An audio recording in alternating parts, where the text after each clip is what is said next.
MS Ayurveda में आप सभी लोगों का स्वागत है। तो चलिए हम बूस्टर सीरीज का दूसरा लेक्चर आज स्टार्ट करते हैं, जिसमें हम 10 क्वेश्चन का सीरीज शुरू किए हैं और लास्ट में हम थोड़ा सा एक छोटा सा टॉपिक कौमारवृत्त का देखेंगे। तो चलिए शुरू करते हैं। तो जिसमें आज पहला क्वेश्चन ये है कि सद्योजात किसे कहते हैं। तो सद्योजात किसे कहते हैं? जब एक नवजात शिशु होता है, जन्म जब लेता है उस समय से लेके और जब तक नाभि नाल नहीं काटा जाता है तब तक का जो टाइम होता है उसको हम सद्योजात कहते हैं। तो सद्योजात किसे कहते हैं कि नवजात शिशु जब जन्म लेता है उसका जब तक नाभि नाल काटा जाता है उतने तक के समय को हम सद्योजात कहते हैं। और दूसरा क्वेश्चन है कि नवजात किसे कहते हैं। तो नवजात किसे कहते हैं? नाभि नाल जब काट दिया जाता है उसके बाद 2 से 4 सप्ताह तक के बच्चे को हम नवजात कहते हैं। तो हमने क्या पढ़ा? सद्योजात और नवजात। तीसरा क्वेश्चन है कि उल्व परिमार्जन क्या होता है। तो जब बच्चा नवजात पैदा होता है तो उसके शरीर के ऊपर एक लेयर होती है, उसको हटाने की जो प्रक्रिया होती है उसको उल्व परिमार्जन कहते हैं। ये सुश्रुत और वाग्भट ने बताया है। अब हम चौथा क्वेश्चन देखते हैं कि मातृ स्तन्य के अभाव में हम बच्चे को क्या दे सकते हैं। और जो माता का जो स्तन्य है यानी माता का दूध कम हो रहा है तो हम उसके अभाव में बच्चे को क्या दे सकते हैं? अजा दुग्ध या गोदुग्ध का प्रयोग कर सकते हैं। अब स्तन्य नाश का कारण क्या हो सकता है? जैसे माता है उसके अंदर स्तन्य का निर्माण नहीं हो रहा है अर्थात दूध नहीं बन रहा है, तो उसके क्या कारण हो सकते हैं? माता मानसिक तनाव में है या डर रही है या किसी चीज़ बात का चिंता कर रही है, शोक है किसी चीज़ का या क्रोध कर रही है, तो इन सब कारणों से भी माता में स्तन्य का नाश हो जाता है।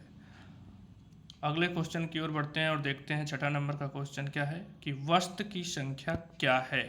वस्त क्या होता है? वस्त क्या होता है? दांत का प्रकार में से एक है। जैसे राजदंत, वस्त, दंष्ट्रा, हानप, ये 4 प्रकार के दांत होते हैं, उसमें एक वस्त दंत का प्रकार है जिसकी संख्या 4 होती है। अब कुकुड़क क्या है? नेक्स्ट क्वेश्चन है कुकुड़क क्या है। कुकुड़क नेत्रवत में उत्पन्न होने वाला रोग है जिसे हम कुकुड़क कहते हैं। अगर जो गुरु व पिच्छुल दुग्ध का हम सेवन कराएं बच्चे को तो उससे क्या होता है? पारिगार्भिक या परिभव रोग हो जाता है। अगला क्वेश्चन देखें कि फक रोग क्या होता है और उसका कारण क्या है। तो बच्चों में कुपोषण और छीड़ जनित रोग होता है फक रोग। इसमें क्या होता है? बच्चा जो होता है कि एक वर्ष का बच्चा होने के बाद भी चल नहीं पाता है, तो इसलिए इसको फक रोग बोला जाता है।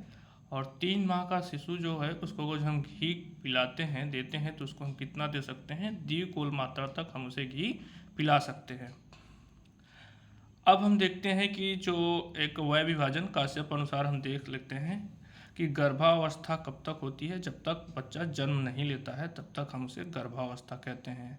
दूसरा बाल्यावस्था किसे कहते हैं? 1 वर्ष तक के बालक को हम बाल्यावस्था कहते हैं।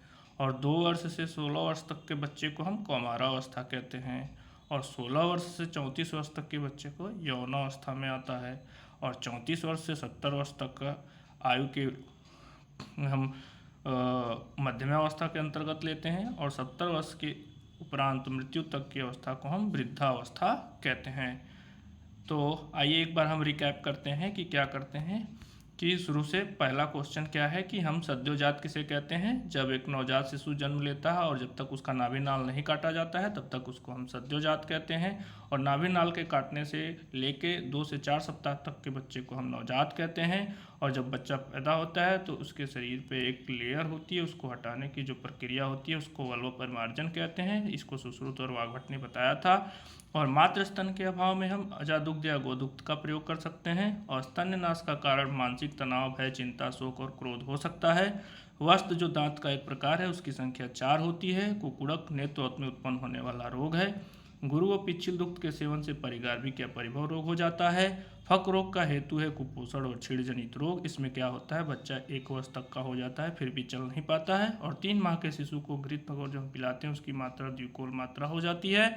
और वय विभाजन देखें तो जन्म तक की अवस्था को गर्भावस्था कहते हैं, 1 वर्ष तक बाल्यावस्था कहते हैं, 2 से 16 वर्ष तक को कौमारावस्था कहते हैं, 16 से 34 वर्ष तक को यौनावस्था कहते हैं, 34 से 70 वर्ष तक को मध्यमावस्था कहते हैं और 70 वर्ष से मृत्यु पर्यंत तक की अवस्था को वृद्धावस्था कहते हैं। यह था वय विभाजन काश्यप अनुसार। तो आज का लेक्चर यहीं पे खत्म होता है। धन्यवाद। और इस वीडियो को ज़्यादा से ज़्यादा शेयर करें, लाइक करें, कमेंट करें, शेयर करें और सबसे इम्पोर्टेंट चीज़, इस चैनल को सब्सक्राइब करें। Thank you.